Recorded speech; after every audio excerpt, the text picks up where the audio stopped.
Well, hello ladies and gentlemen, and welcome to this video on the Sena 10C Pro motorcycle Bluetooth camera and communication system.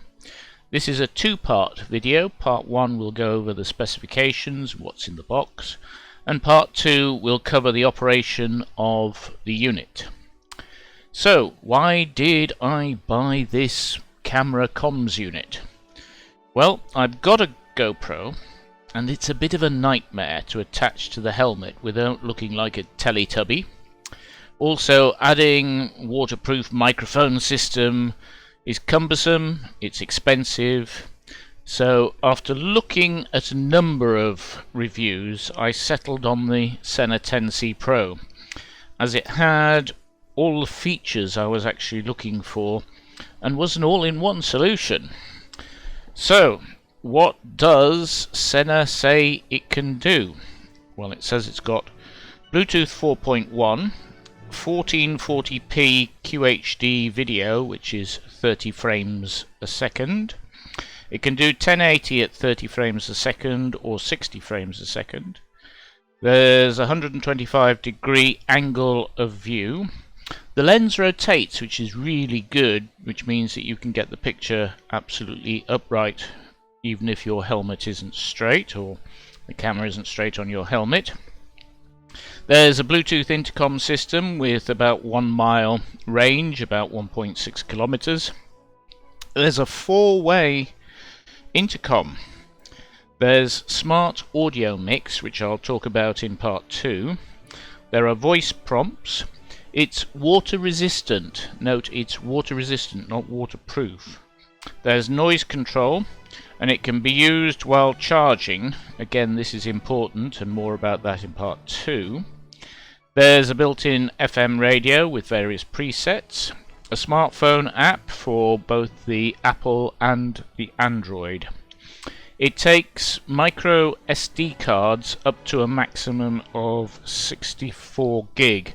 There is no micro SD card included in the box at all. So, what is in the box? The camera, protected in its own tray with a lens cap. Underneath that is a second compartment with the manuals, the cables, attachment pieces, and all of that type of thing.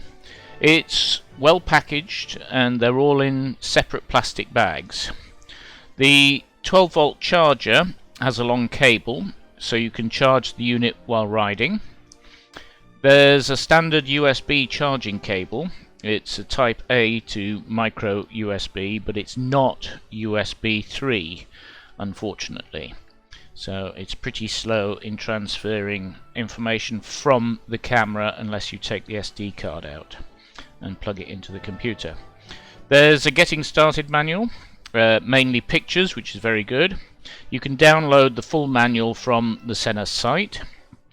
Inside the large bag of parts is everything you need, and it's all separated into individual bags.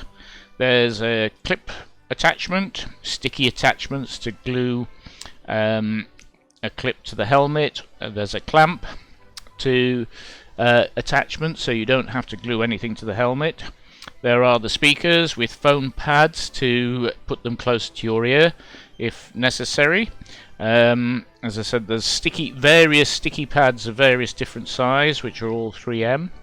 There's a boom microphone for open face and flip front helmets, which has a foam wind cover.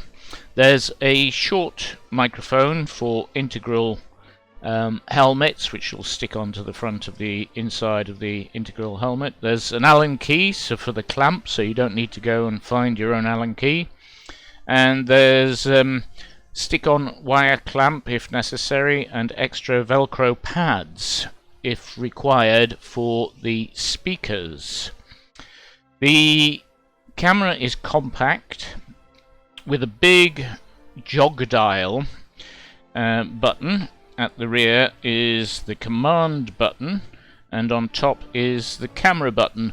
There's also an aerial on top at the back, and when I first started using it I kept pressing the aerial rather than the button. The camera is water resistant, so will survive rain, but cannot be submerged, so you have to be a bit careful about that. The ports at the bottom have rubber covers where necessary, and where the speaker and microphone plugs in, there's a clever system to make that waterproof, well, water resistant as well. Okay, so I actually bought a 64 gig SanDisk Extreme micro SD card, as this was the one recommended for the camera. It doesn't, remember, if you remember, come with an SD card. Charging the unit is very easy. Just plug in the USB cable and the red light comes on. When fully charged, the red light turns blue. If the battery is completely empty, then charging can take over 3 hours, up to 3.5 hours, but I think you'll find that's fairly rare that you'll get to that stage. In part 2, we'll look at the operation of the camera and the features. I hope you found the video useful. Hit the subscribe button to be notified about the next video, about part 2. I'm John. Thank you for watching.